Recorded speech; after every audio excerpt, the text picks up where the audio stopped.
بسم اللہ الرحمن الرحیم اللہم صلی علی محمد النبی الامین وعلی آلہ واصحابہ اجمعین۔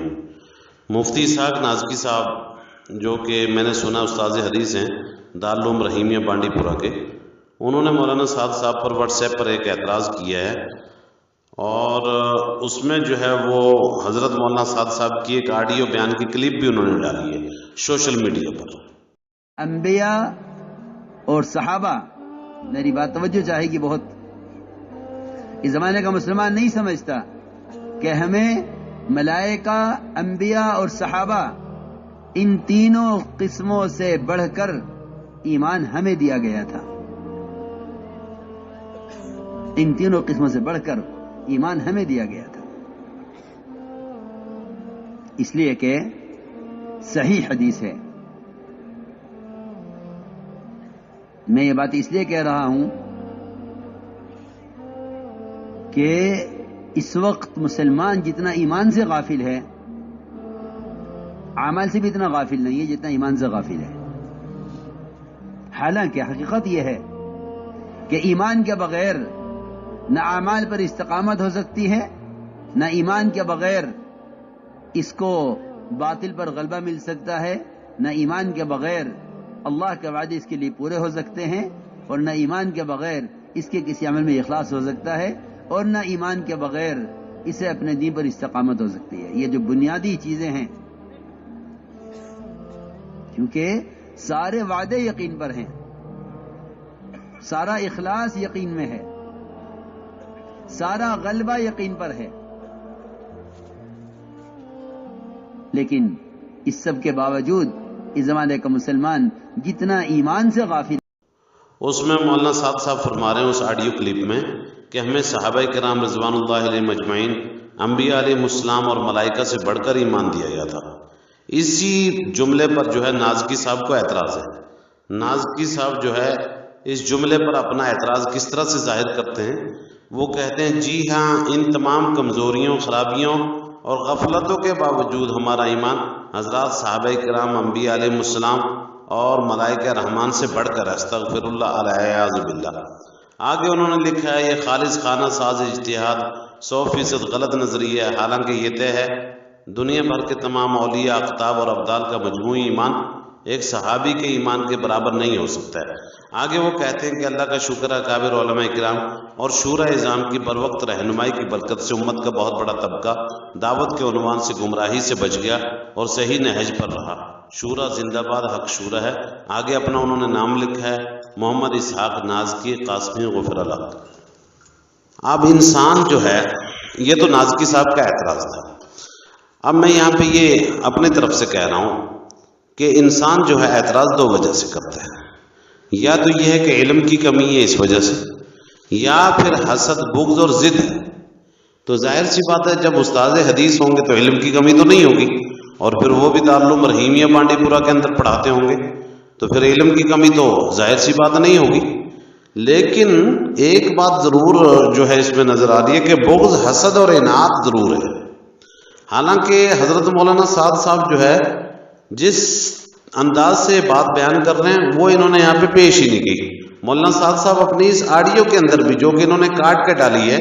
اس کے اندر بھی فرما رہے ہیں ہمیں صحابہ کرام، انبیاء علیہ السلام اور ملائکہ سے بڑھ کر ایمان دیا گیا تھا۔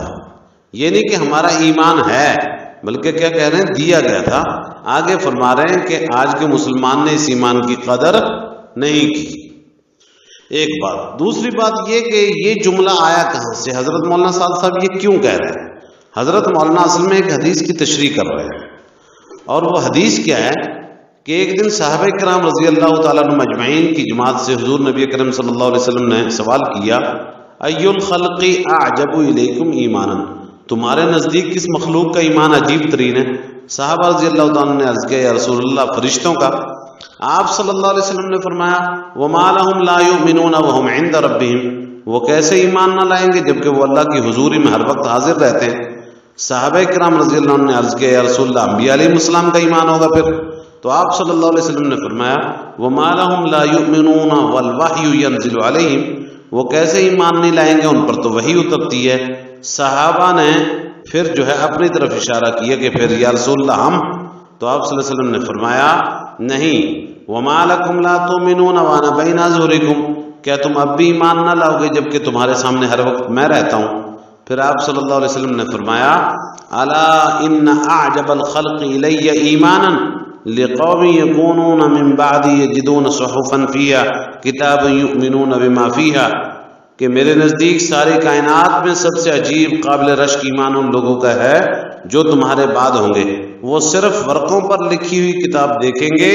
اور اس پر ایمان لے آئیں گے۔ یہ مشکات المصابیح کی حدیث ہے اور نمبر ہے اس کا 584۔ یہ تو ہوئی ایک حدیث، اور دوسری حدیث جو ہے ایک اور ہے، یہ جو ہے مجمع الزوائد کے اندر ہے، اس میں بھی یہی ہے عن عمر اخبرون باعظم الخلق عند الله منزلة يوم القيامة قالوا الملائكة قال وما يمنعهم ما قربهم من ربهم بل غيرهم قالوا الانبياء قال وما يمنعهم والوحي ينزل عليهم بل غيرهم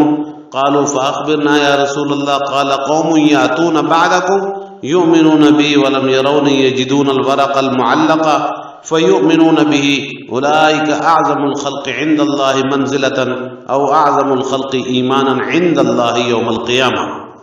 وہاں پہ تو صرف قابل رشک ایمان کی بات تھی پہلے حدیث میں،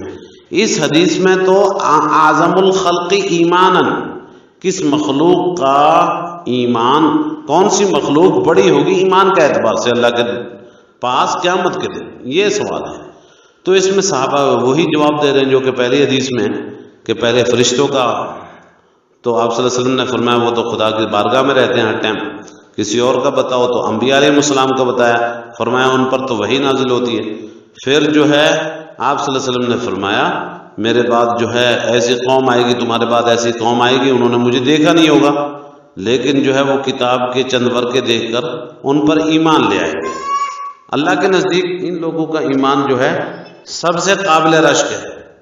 اور معتمد ہے۔ اسی طرح کی حدیث جو ہے جناب مجمع الزوائد کے اندر بھی موجود ہے، اسی طرح کی حدیث البحر الزخار کے اندر بھی موجود ہے، اس میں بھی یہی ہے، حضرت عمر بن خطاب رضی اللہ تعالیٰ عنہ روایت کرتے ہیں۔ تو بہرحال نازکی صاحب نے یہ جو اعتراض کی ہے حسد، بغض اور عناد کی بنا پر کی ہے، اور جو ہے جو حضرات اس آڈیو کو پھیلا رہے ہیں بے مطلب، اور حضرت مولانا سعد صاحب کی ویڈیو کلپ کو پھیلا رہے ہیں اور نیچے نازکی صاحب کے اس اعتراض کو ہر جگہ پھیلا رہے ہیں اور لوگوں کو جو ہے پریشان کر رہے ہیں، گمراہ کر رہے ہیں، تو ان سے میں درخواست کروں گا اللہ کے واسطے امت میں اس طرح کے انتشار سے باز آ جائیں اور ان حدیثوں پر غور کریں، حسد، ضد اور ہٹ دھرمی چھوڑ دیں، کیونکہ آج کل شورائیوں کا حال بالکل بریلویوں والا ہو چکا ہے، ساروں کا نہیں ہے لیکن اکثر کا حال یہی ہو چکا ہے کہ جیسے بریلوی علماء دیوبند پر گستاخ رسول کا الزام لگاتے ہیں، ہزاروں علماء دیوبند نے کتابیں لکھ دی اس کی رد میں اپنی صفائی پیش کر دی ہے، لیکن بریلوی پھر بھی وہی پرانی گھسی گھسائی باتیں لا کے امت کے اندر نفرت کا زہر بھر رہے ہیں، زہر، اور امت کے اندر نفرت کا بیج بو رہے ہیں۔ یہی حال شورائیوں کا ہو گیا ہے، امت کو آپس میں لڑوانے کے لیے اور ایک دوسرے سے بدظن کرنے کے لیے ان کا بھی اب یہی حال ہو چکا ہے۔ حضرت مولانا صاحب نے ہزاروں مرتبہ رجوع کر لیا اور جو ہے یہ کسی نہ کسی بات کی طاق میں رہتے ہیں، کب موقع ملے بس اس کو اٹھا کے جو ہے فوراً اعتراض کر ڈالتے ہیں، اور اس طرح سے جو ہے امت میں انتشار کا سبب بنے ہوئے ہیں۔ پیشکش مفتی محمد محبوب عالم مظاہری، خادم مدرسہ دارالعلوم محمدی، دیوپورہ شوقیان۔ وما توفیقی الا باللہ، علیہ توکلت و الیہ انیب۔ السلام علیکم ورحمۃ اللہ۔ بات کو سمجھنے کے لیے سب سے پہلے آدمی اپنے ذہن کو اور اپنے برتن کو اعتراض اور تردد اور اشکال سے خالی کرے، اس لیے کہ اگر کسی بات کو بھی مفہوم مخالف اور کسی بات کو بھی کسی دوسرے عمل کی تردید یا اس کی تنقیص یا اس کی افادیت کو کم سمجھنے کے سوء ظن کے ساتھ سنا گیا، نفع کی باتوں سے نقصان ہونا یقینی ہے۔ اس لیے سب سے پہلے ہم اس کی نیت کریں، پوری بات سنیں گے، آگے پوری بات نقل کریں گے۔ آدھی سننا یہ بھی دین و دعوت کے لیے ناقص، اور آدھی بات کا نقل کرنا یہ تو بڑے فساد کا ذریعہ ہے، اس لیے بہت توجہ کے ساتھ بات سننی ہے۔ اور اگر آپ نے ابھی تک ہمارا چینل سبسکرائب نہیں کیا تو فوراً سبسکرائب کیجئے، ساتھ ہی بیل آئیکن پر کلک کریں تاکہ مزید آنے والی ویڈیو ہیں وہ آپ کو وقت پر ملتی رہیں